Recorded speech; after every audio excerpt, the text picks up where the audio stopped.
Assalamualaikum warahmatullahi wabarakatuh.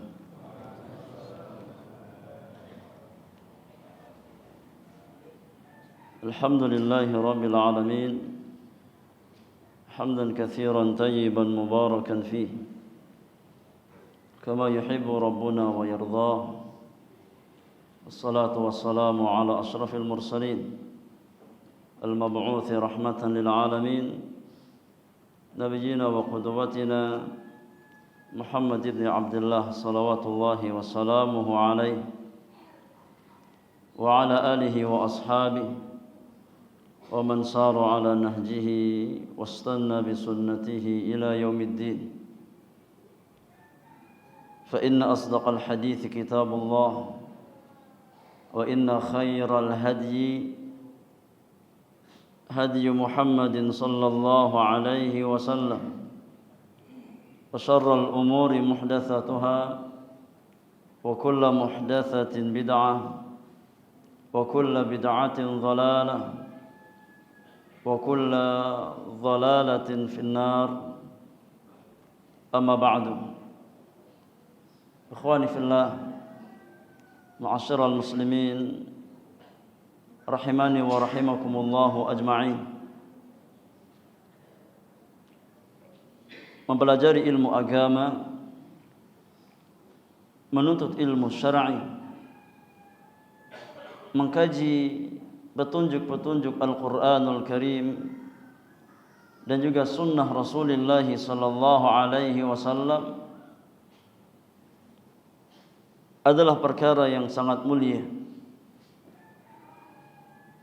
yang dengannya seorang muslim dan muslimah berusaha untuk menggunakan nikmat waktu yang Allah berikan kepada dirinya. Sangat banyak nas-nas Al-Quran dan Sunnah yang menjelaskan tentang keutamaan ilmu, keutamaan menuntut ilmu, dan keutamaan orang-orang yang berilmu.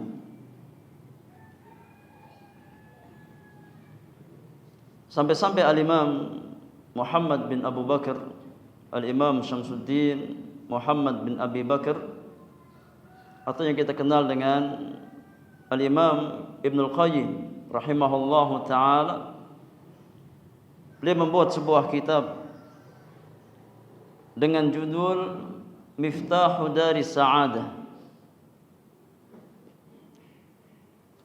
kunci negeri kebahagiaan, yakni Miftahul Jannah, di mana dalam kitab tersebut beliau menjelaskan lebih dari 100 keutamaan ilmu.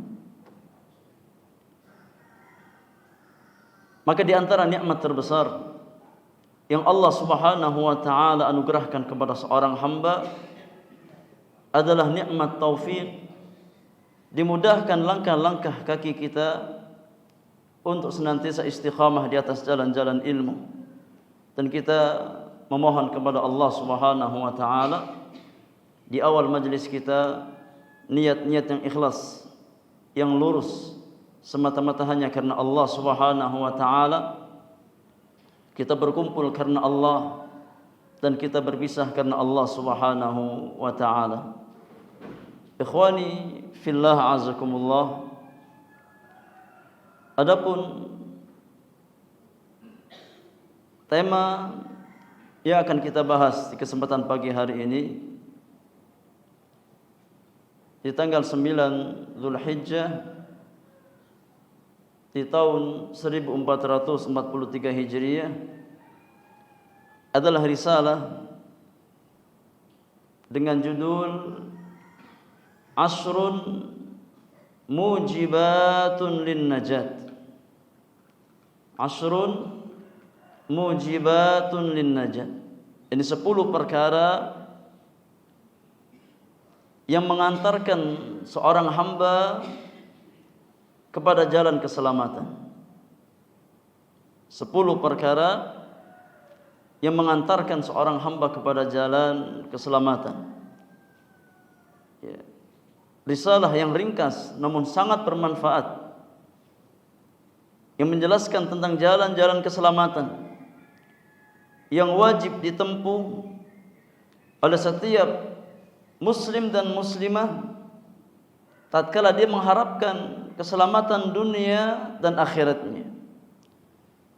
Risalah ini adalah buah karya Fadilatul Syekh Profesor Dr. Abdul Razak bin Abdul Muhsin Al-Abbad Al-Badr hafizahumullah tabaraka wa ta'ala.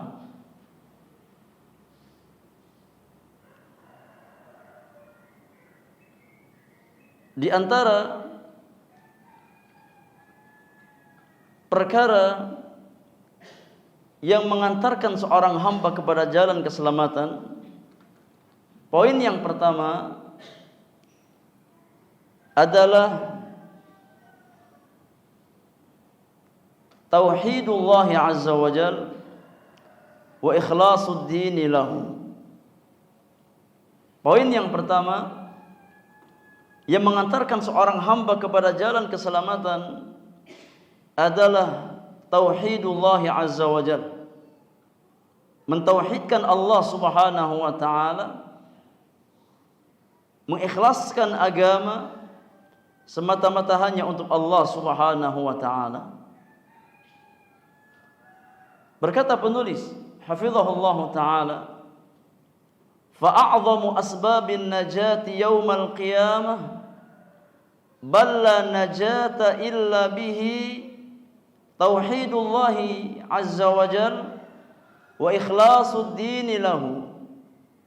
Maka di antara sebab terbesar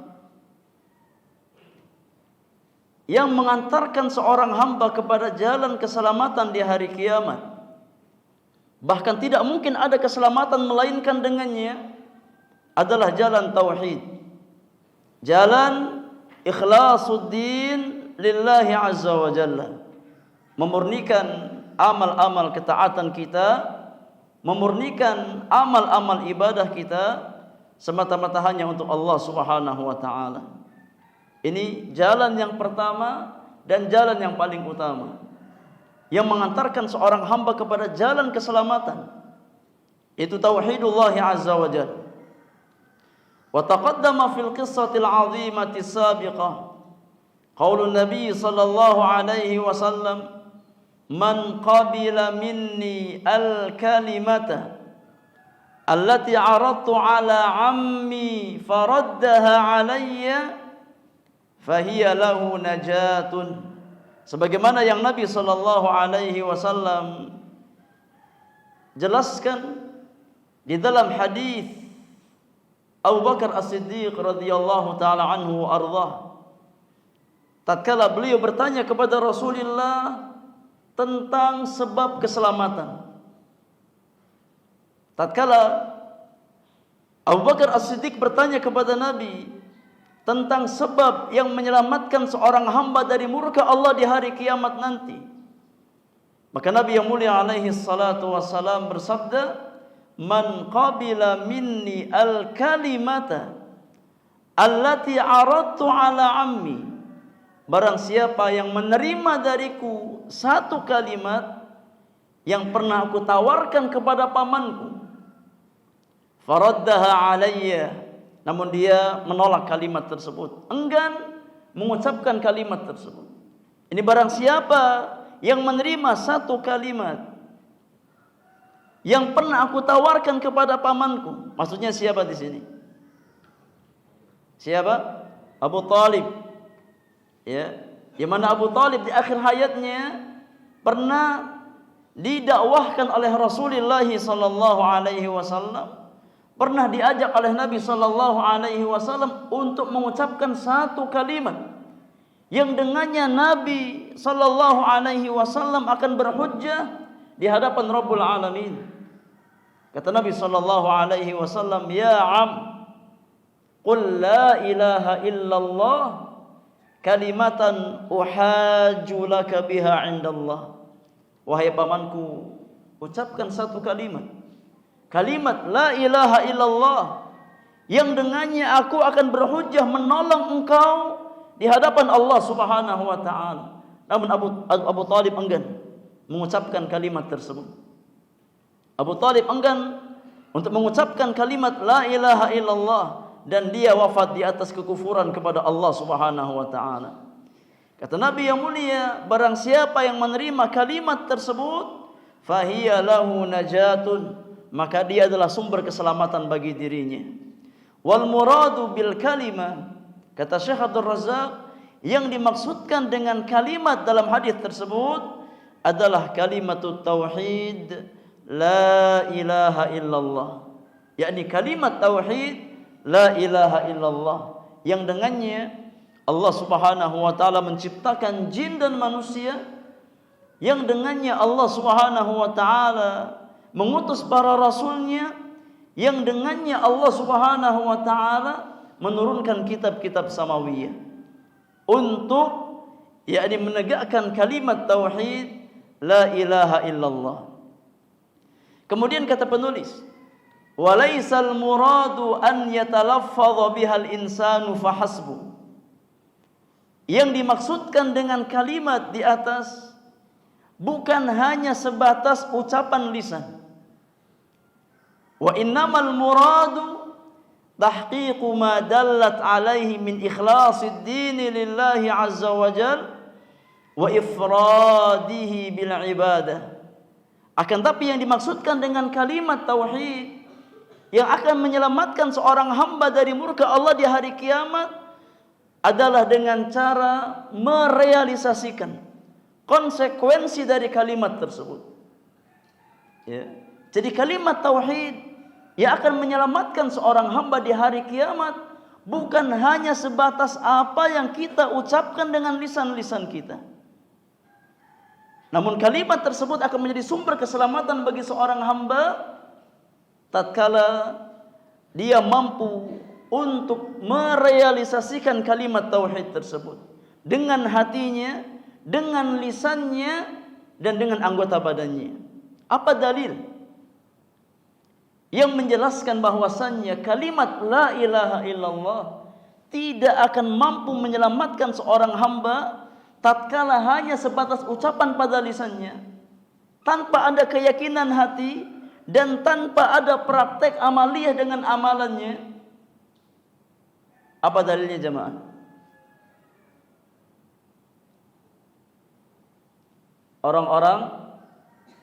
Orang-orang munafiqun, mereka mengucapkan kalimat la ilaha illallah. Orang-orang munafiqun mereka mengucapkan kalimat la ilaha illallah. Mereka salat, mereka berpuasa, bahkan sebagian mereka berjihad fisabilillah. Namun tatkala kalimat tersebut hanya sebatas dijadikan sebagai tameng, tidak dibangun di atas keyakinan hati, maka Allah Subhanahu wa taala berfirman, innal munafiqina fid darkil asfali minan nar. Sesungguhnya orang-orang munafiqun mereka berada di keraknya api neraka, di siksa api neraka yang paling keras.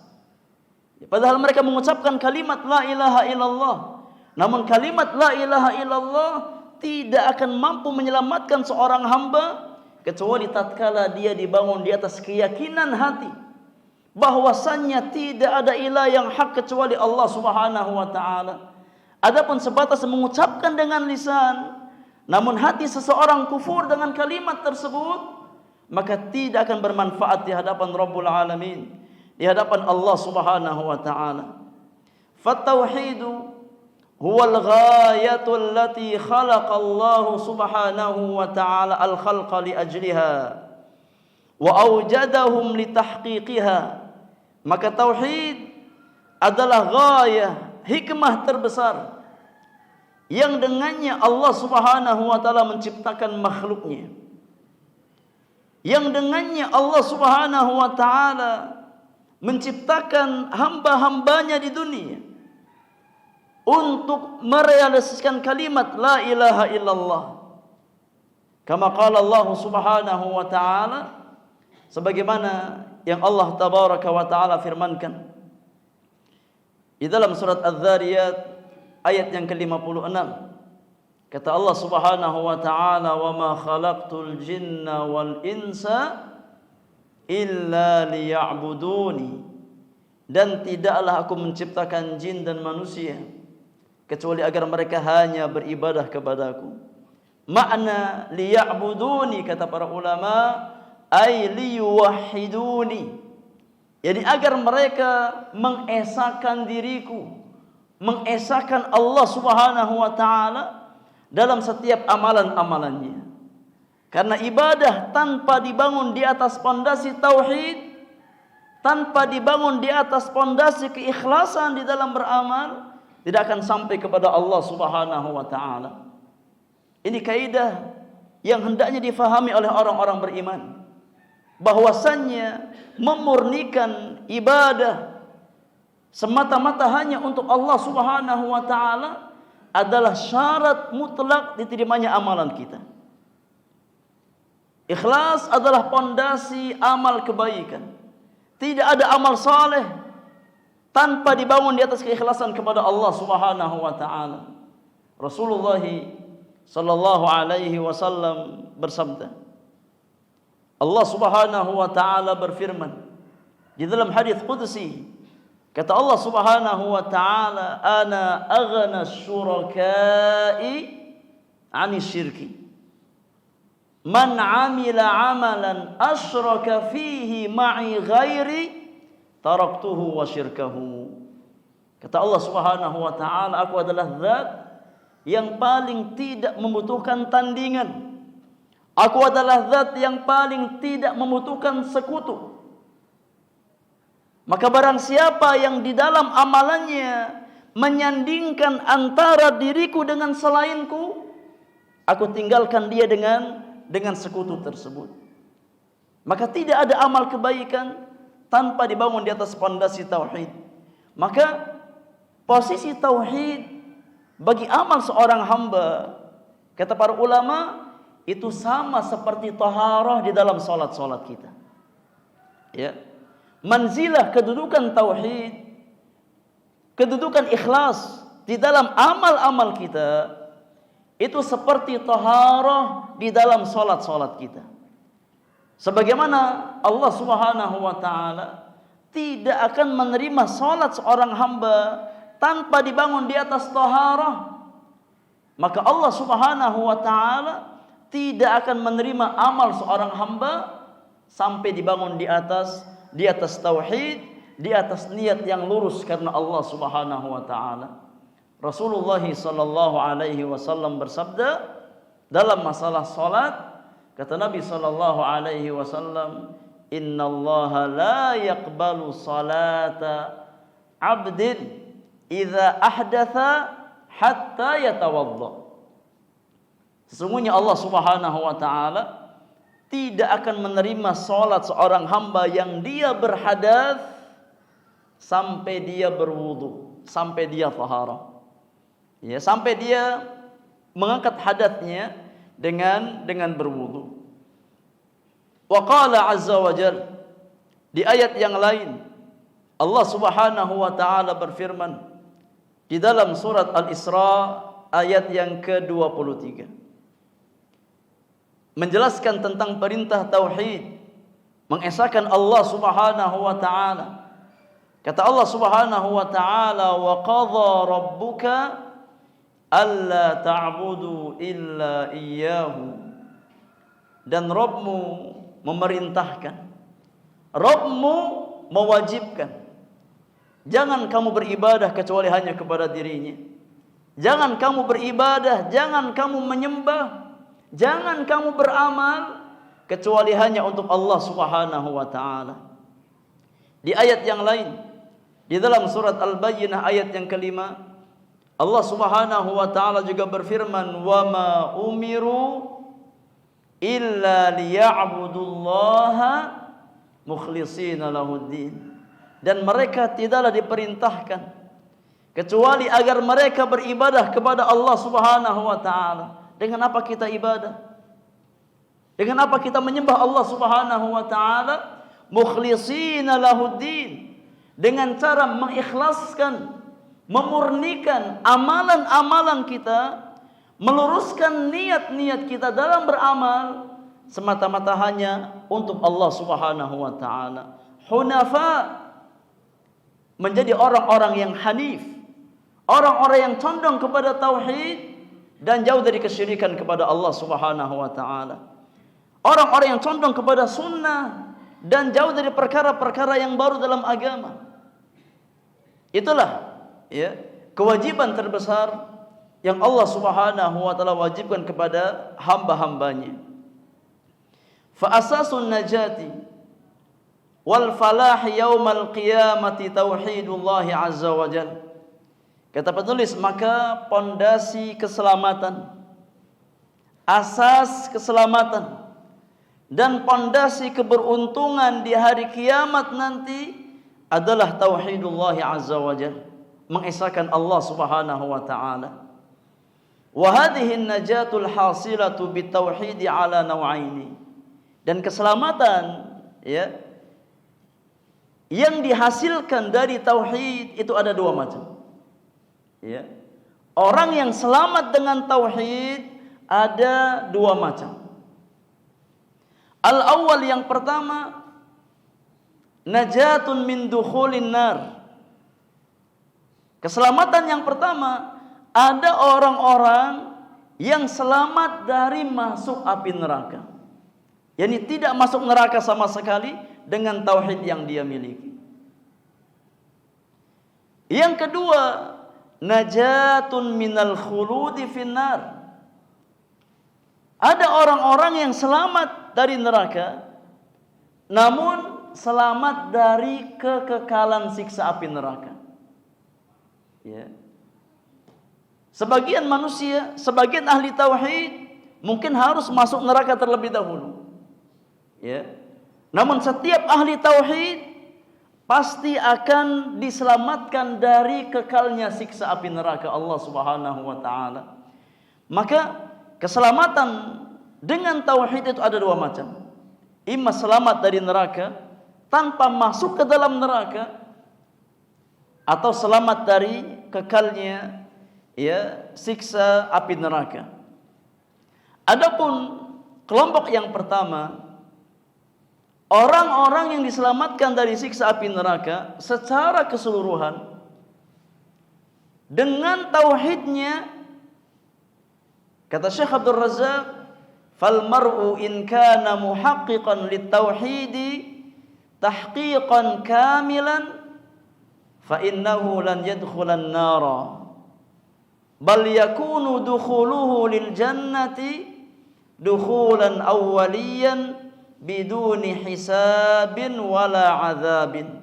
Tatkala seorang hamba mampu merealisasikan tauhid secara sempurna, maka dia tidak akan masuk ke dalam neraka Allah Subhanahu wa taala. Ya, seorang hamba yang mampu mentahqiq tauhidnya, merealisasikan tauhidnya secara sempurna, maka merekalah yang akan dimasukkan ke dalam surga secara langsung, dengan tanpa hisab dan tanpa azab. Ya, ini kelompok manusia yang selamat dengan tauhidnya di hari kiamat nanti. Dan ini derajat yang paling tinggi. Ini martabat yang paling tinggi. Sedangkan golongan yang kedua, ya, orang yang selamat dengan tauhidnya dari kekalnya siksa api neraka, meskipun dia harus mampir dulu di neraka, meskipun dia harus singgah terlebih dahulu di dalam neraka Allah Subhanahu wa taala. Siapa mereka? Kata Syekh Abdul Razak, wa hadza fi man lam yukammilit tauhid wa lam yutammimhu bal waqa'at minhu jumlatun minal ma'asi wa kaba'iriz dzunub adhafat imanahu wa tauhidahu wastahaqqa dukhulan nari bisababiha. Kata penulis, adapun kelompok yang kedua adalah orang-orang yang tidak menyempurnakan tauhid mereka. Orang-orang yang tidak mampu menyempurnakan tauhid mereka. di mana mereka terjatuh dalam perbuatan dosa dan maksiat kepada Allah Subhanahu wa taala, bahkan berbuat dosa-dosa besar, namun levelnya masih di bawah apa? Syirik kepada Allah Subhanahu wa taala. Dia tetap menjaga tauhidnya, tapi dia tidak lepas dari perbuatan dosa dan maksiat kepada Allah. Bahkan dia berbuat kabairudz dzunub, berbuat dosa-dosa besar yang levelnya di bawah dosa kesyirikan kepada Allah Subhanahu wa taala. Maka merekalah orang-orang yang melemahkan imannya dan tauhidnya dengan dosa dan maksiat tersebut. Dan orang-orang semacam itu, mereka berhak untuk masuk ke dalam neraka Allah Subhanahu wa taala.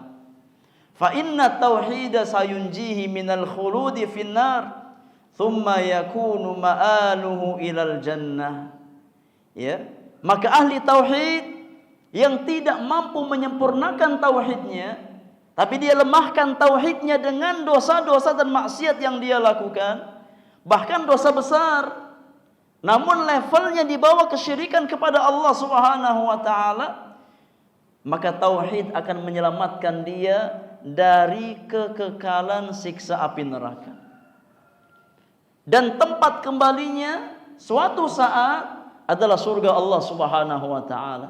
Maka ini di antara fadilatul tauhid, di antara keutamaan tauhid, bahwasanya tauhid seorang hamba akan menyelamatkan dia dari kekekalan siksa api neraka Allah Subhanahu wa taala. Fala matma'a lahu fin najati abadan wala sabila lahu linailir rahmati wal ghufran. Adapun orang yang kembali kepada Allah di hari kiamat nanti tanpa membawa tauhid, tanpa membawa iman dan Islam, maka tidak ada harapan keselamatan bagi orang tersebut. Tidak ada jalan baginya untuk mendapatkan rahmat dan ampunan Allah Subhanahu wa taala. Maka seorang mukmin, dia wafat dengan dosa sebanyak apapun, tatkala dia berusaha menjaga tauhidnya, maka insyaallah taala tauhid tersebut akan menyelamatkan dia dari kekalnya siksa api neraka Allah Subhanahu wa taala. Sedangkan seseorang yang wafat di atas dosa syirik kepada Allah Subhanahu wa taala, karena syirik adalah menafikan tauhid secara keseluruhan. Beda dengan dosa di bawah syirik. Dia menafikan tauhid tapi menafikan kesempurnaan tauhid, bukan menafikan aslu tauhid. Sedangkan dosa kesyirikan, dosa kekufuran, dosa kemunafikan, maka itu dosa yang menafikan aslu tauhid seorang hamba. Allah Subhanahu wa taala berfirman, "Innallaha la yaghfiru ay yushraka bihi wa yaghfiru ma duna dzalika liman yasha." Kata Allah Subhanahu wa taala, sesungguhnya Allah Subhanahu wa taala tidak akan mengampuni dosa kesyirikan kepadanya. Allah tidak akan mengampuni dosa pelaku kesyirikan yang berbuat syirik kepada Allah Subhanahu wa taala, dan Allah masih mengampuni dosa-dosa yang levelnya di bawah syirik kepada Allah Subhanahu wa taala bagi orang yang Allah kehendaki. Di ayat yang lain, di dalam surat Al-Maidah ayat yang ke-72, Allah Subhanahu wa taala berfirman, kata Allah tabaraka wa taala, "Innahu man yusyrik billahi faqad harramallahu alaihi al-jannah wa ma'wahu an-nar wa ma lidh-dhalimin min ansar." Kata Allah Subhanahu wa taala, sesungguhnya barang siapa yang berbuat kesyirikan kepada Allah, barang siapa yang mempersekutukan Allah Subhanahu wa taala dengan selainnya, maka Allah akan haramkan baginya surga Allah Subhanahu wa taala. Seorang hamba yang berbuat kesyirikan, diharamkan baginya surga Allah Subhanahu wa taala. Maka kalau seandainya seseorang diharamkan surga Allah, maka secara otomatis tempat kembalinya adalah neraka Allah Subhanahu wa taala. Wa ma'wahun nar. wa ma lidh-dhalimina min ansar, dan tidak ada penolong bagi orang-orang yang zalim. Dan kezaliman terbesar adalah kezaliman berbuat kesyirikan kepada Allah Subhanahu wa taala. Kemudian ikhwani fillah, a'azzakumullahu ajma'in, kata penulis, wa qad dzakara Allah azza wa jalla hadhihi al-aqsam ats-thalathata an-najina min dukhulin nar wan-najina min al-khuludi fiha wa ghairin najina mutlaqan. Allah Subhanahu wa taala menyebutkan 3 macam manusia di atas. Ya, ada manusia yang selamat dari masuk neraka secara sempurna, enggak masuk neraka sama sekali. Ini kelompok yang pertama. Yang kedua, ada orang-orang yang masuk ke dalam api neraka, namun mereka akan dikeluarkan dari neraka Allah Subhanahu wa taala karena tauhidnya. Kelompok yang ketiga, ada orang-orang yang tidak selamat dari neraka sama sekali. Ya. Yakni mereka disiksa di dalam api neraka selama-lamanya dan tidak bisa selamat dari neraka Allah Subhanahu wa taala. Allah sebutkan 3 kelompok manusia tersebut di dalam surat Fatir ayat yang ke-32. Ya. Sampai 36. Allah sebutkan di dalam surat Fatir ayat yang ke-32 sampai 36. Allah sebutkan dalam ayat-ayat tersebut 3 kelompok manusia yang selamat, gak masuk neraka sama sekali. Ada yang masuk neraka tapi masih diselamatkan dengan tauhidnya, dan ada orang-orang yang tidak bisa keluar dari api neraka Allah Subhanahu wa taala, wal iyadzu billah.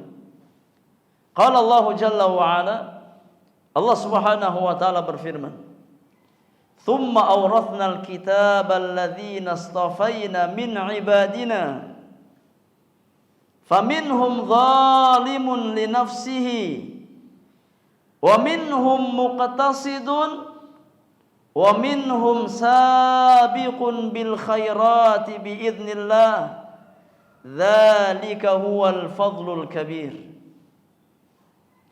Kata Allah Subhanahu wa taala, kemudian kami wariskan kitab tersebut kepada orang-orang yang kami pilih di antara hamba-hamba kami.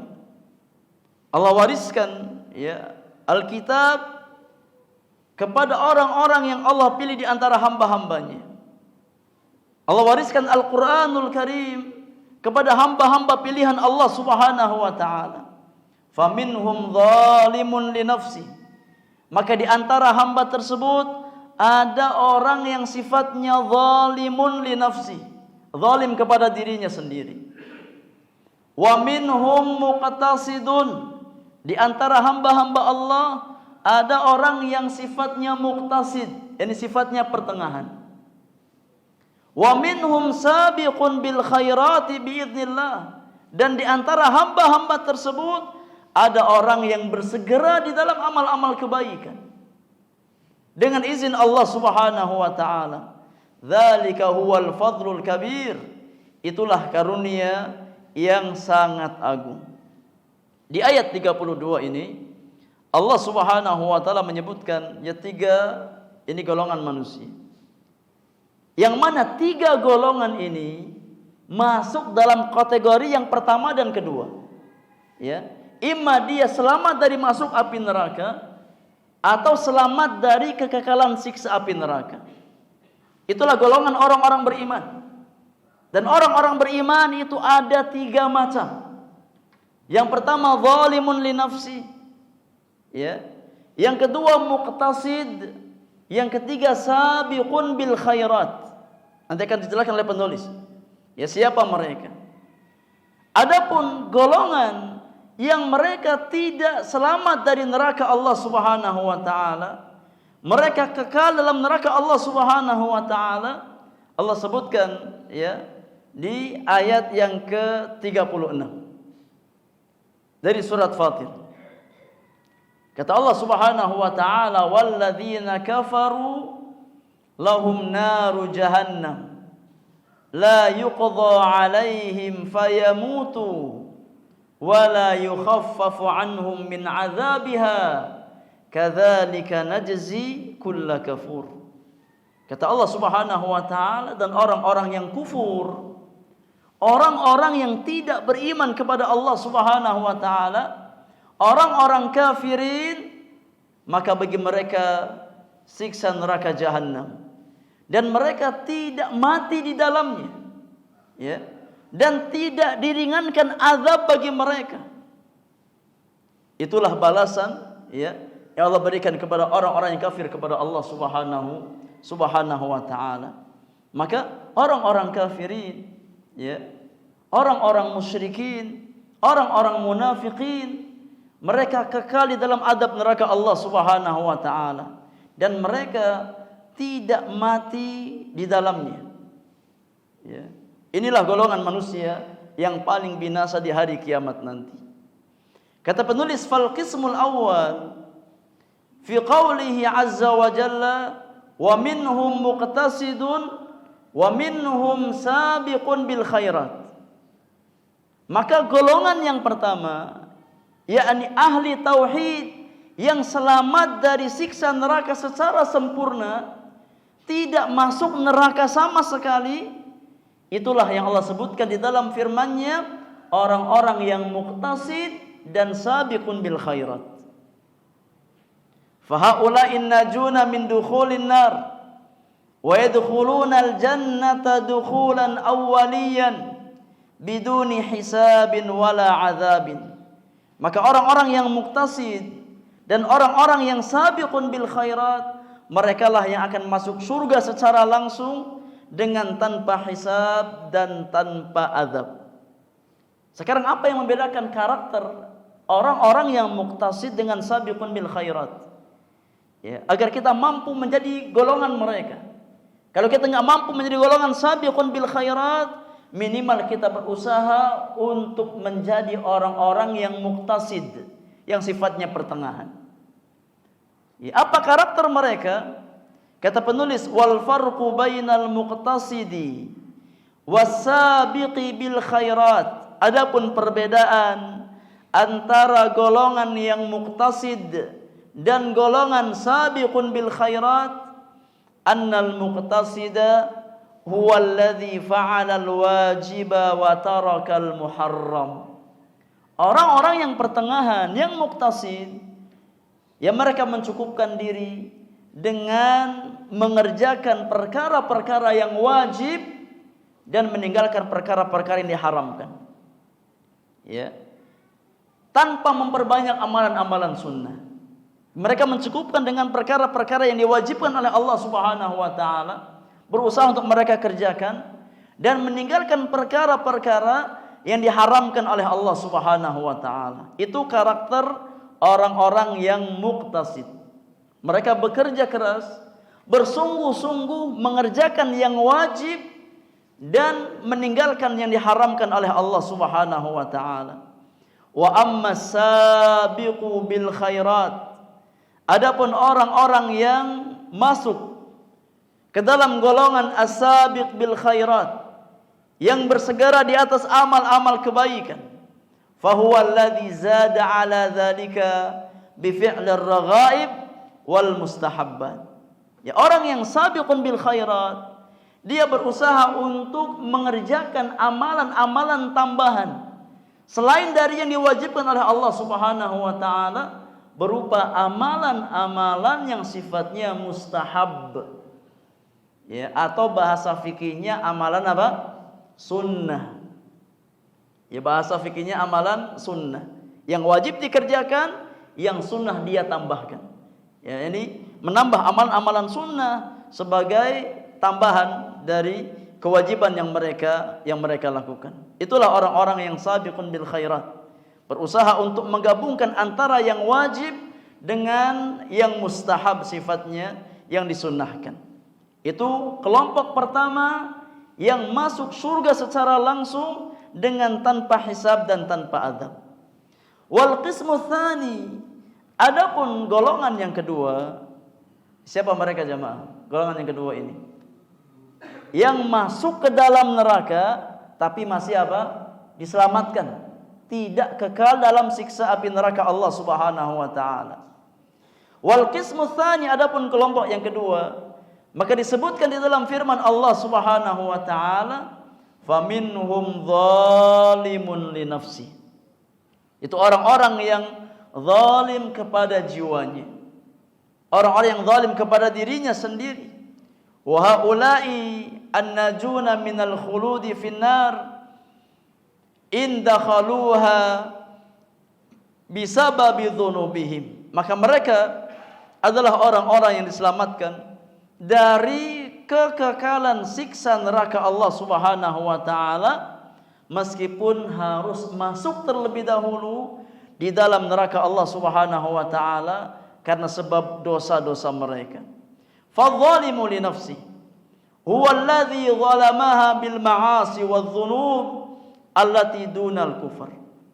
Orang yang dimaksudkan oleh Allah menzalimi diri-diri mereka dalam ayat di atas adalah orang yang menzalimi jiwanya dengan kemaksiatan dan dosa yang levelnya di bawah kekufuran kepada Allah.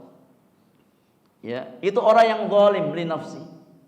Orang yang mengerjakan dosa dan maksiat tapi levelnya di bawah kekufuran, di bawah kesyirikan, dan di bawah level kemunafikan.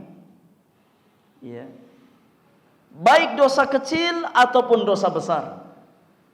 Fahadha mu'arradun lil 'uqubati wa dukhulin nar.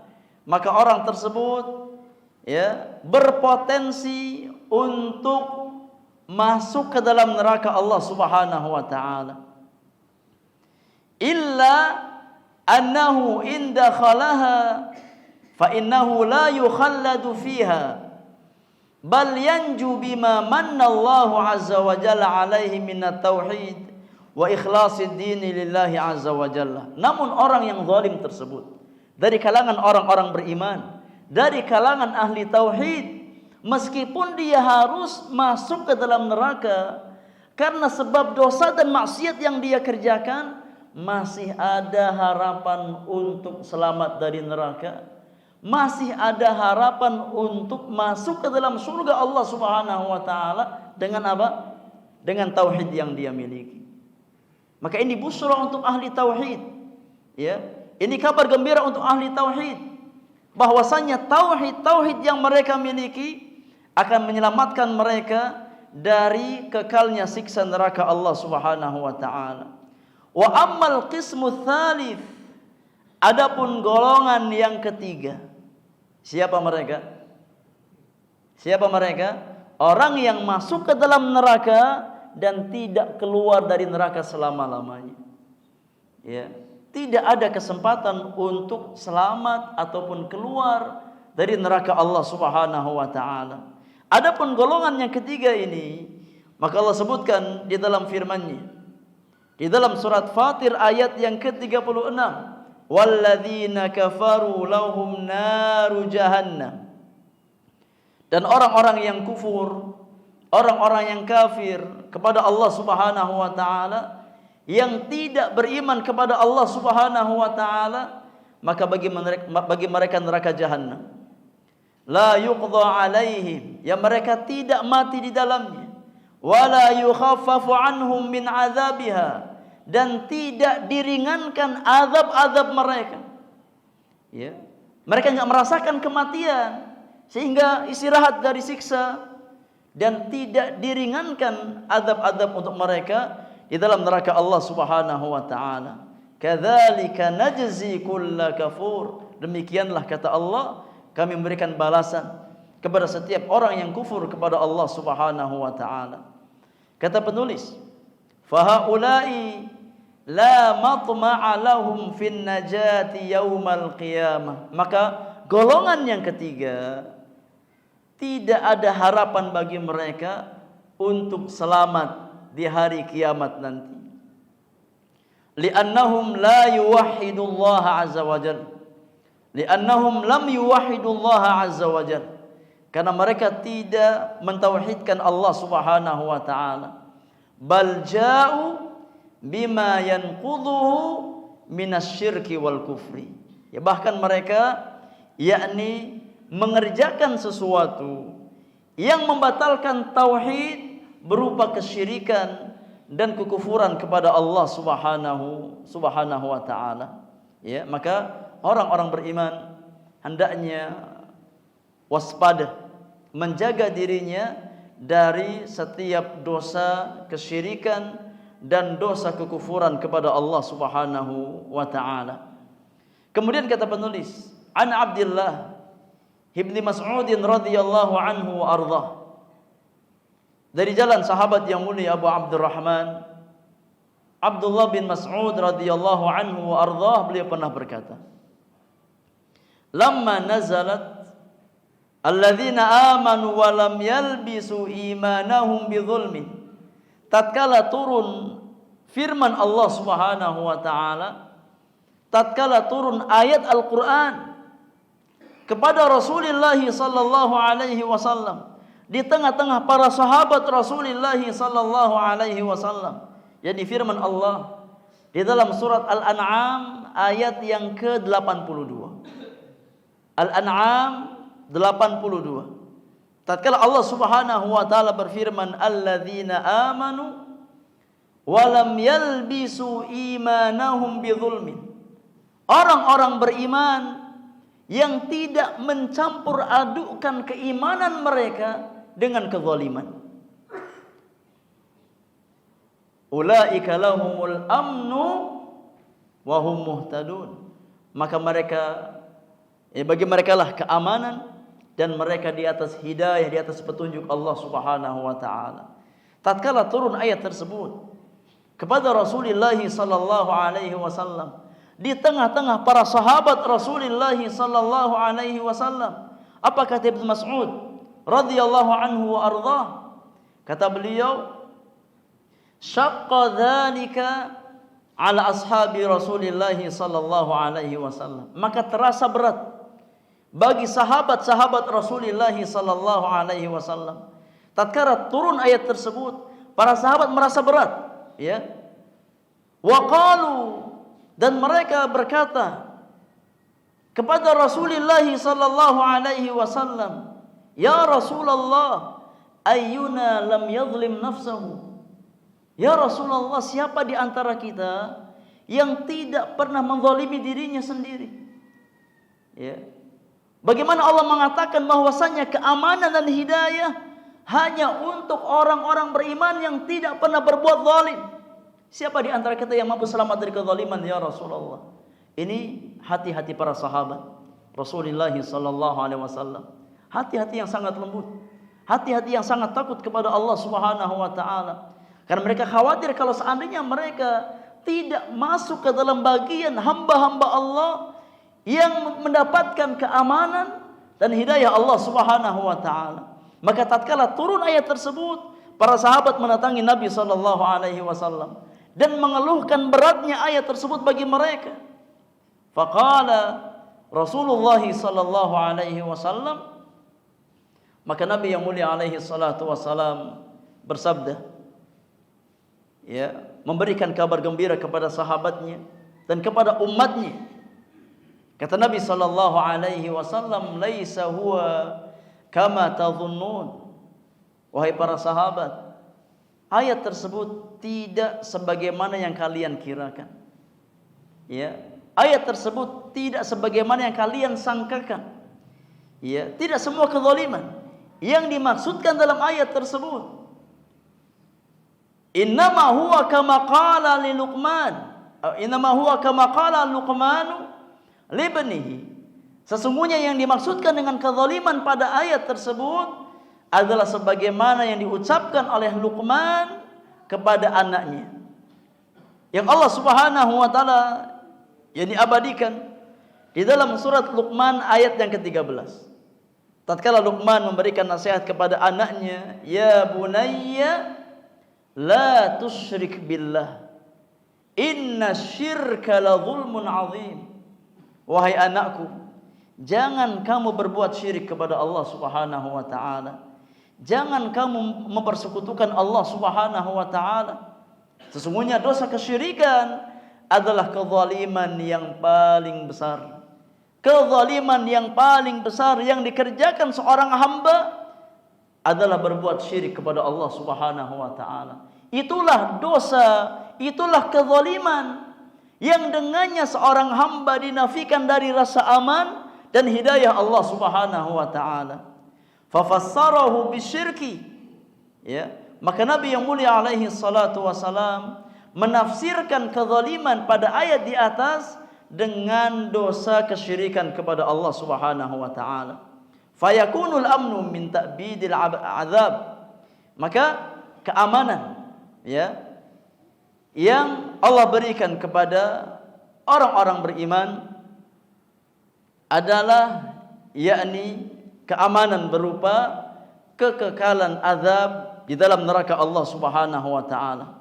Selama seorang mukmin ya wafat di atas tauhid kepada Allah Subhanahu wa taala, di atas ikhlas ya kepada Allah Subhanahu wa taala, maka insyaallah masih ada kesempatan untuk masuk ke dalam surga Allah tabaraka wa taala. Nah, kemudian jamaah yang Allah muliakan,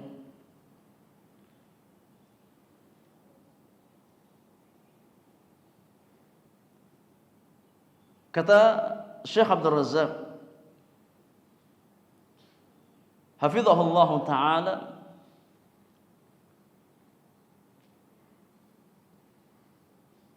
waqad sa'ala Abu Bakr As-Siddiq radhiyallahu anhu an-nabiyya sallallahu alaihi wasallam an dhalik, faqala ya Rasulullah wa ayyuna lam ya'mal su'an. Kata Abu Bakar As-Siddiq, ya Rasulullah, siapa di antara kita yang tidak pernah sama sekali berbuat keburukan? Siapa di antara kita ya Rasulullah yang sama sekali mampu selamat dari perbuatan dosa dan maksiat kepada Allah Subhanahu wa taala? Maka Nabi yang mulia berkata, ya Abu Bakrin, alasta tansab, alasta tahzan, alasta tusibuka al-la'wa, fadzalika ma tujzauna bihi. Maka Nabi yang mulia bersabda kepada Abu Bakar As-Siddiq, wahai Abu Bakar, bukankah engkau merasakan keletihan? Bukankah engkau pernah merasakan kesedihan? Bukankah engkau pernah ditimpa musibah di dunia ini? Maka segala keletihan yang engkau rasakan, semua kesedihan yang pernah engkau rasakan, dan semua musibah dunia yang pernah engkau dapatkan, itu adalah balasan Allah Subhanahu wa taala dari dosa dan kezaliman yang pernah engkau lakukan. Ya. Maka musibah yang menimpa seorang mukmin, keletihan orang-orang beriman, kesedihan orang-orang beriman adalah di antara kafarah yang dengannya Allah Subhanahu wa taala gugurkan dosa-dosa seorang hamba. Ya.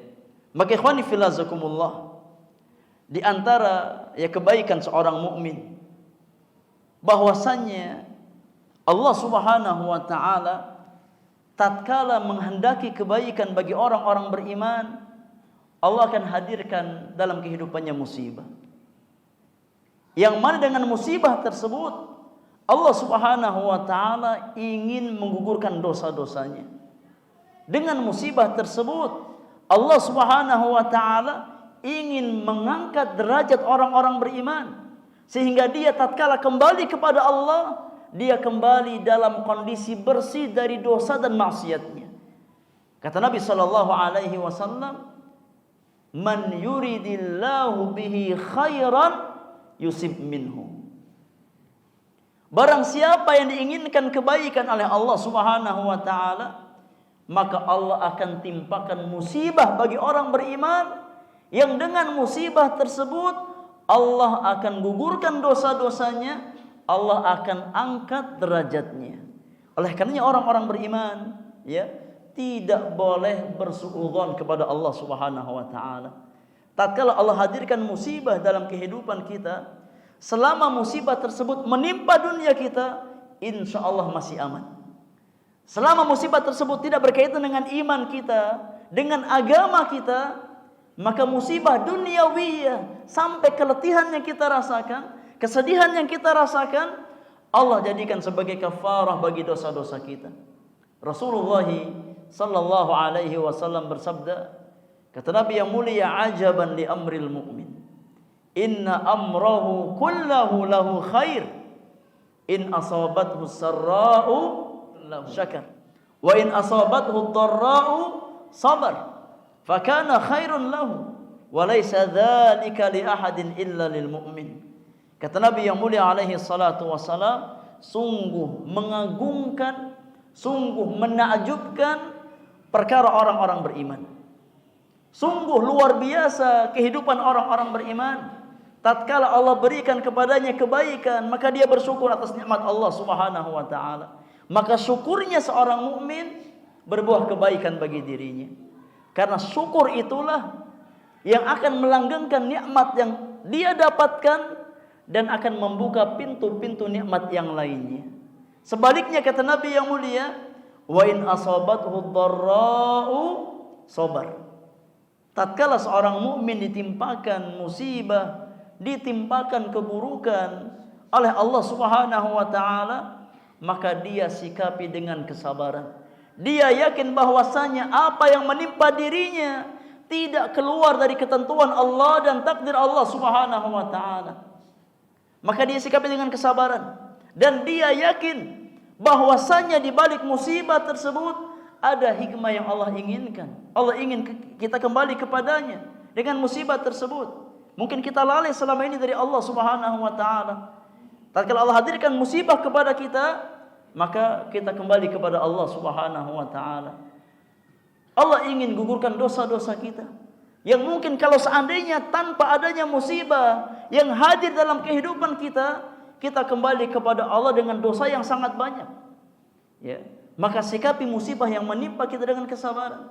Fakana khairan lahu, maka sabarnya seorang mukmin di atas musibah yang dia dapatkan berbuah kebaikan bagi dirinya.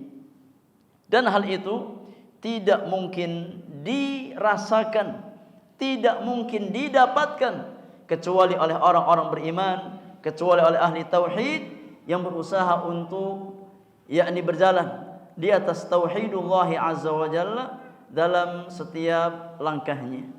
Maka ikhwani fillah azakumullah, jalan keselamatan yang pertama dan paling utama adalah seorang hamba berusaha untuk mengesahkan Allah Subhanahu wa taala. Dan sekali lagi, kalimat la ilaha illallah yang menjadi sumber keselamatan seorang hamba bukan hanya sebatas kalimat yang kita ucapkan dengan lisan-lisan kita. Ya.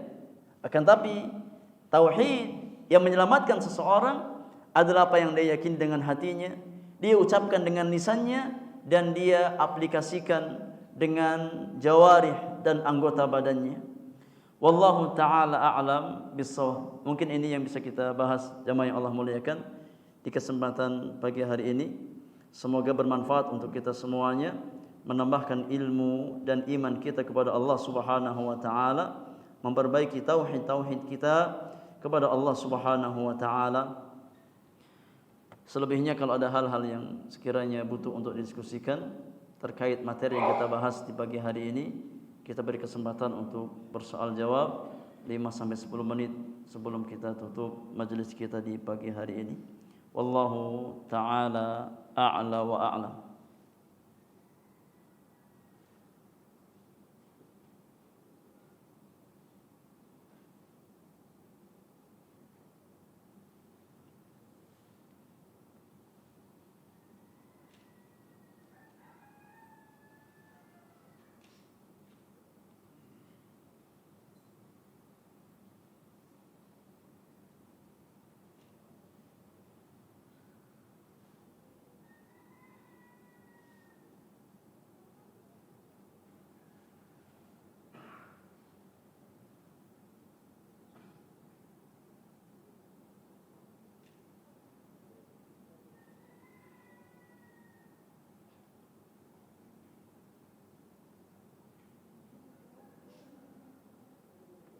Tapi kalau tidak ada pertanyaan, kita cukupkan.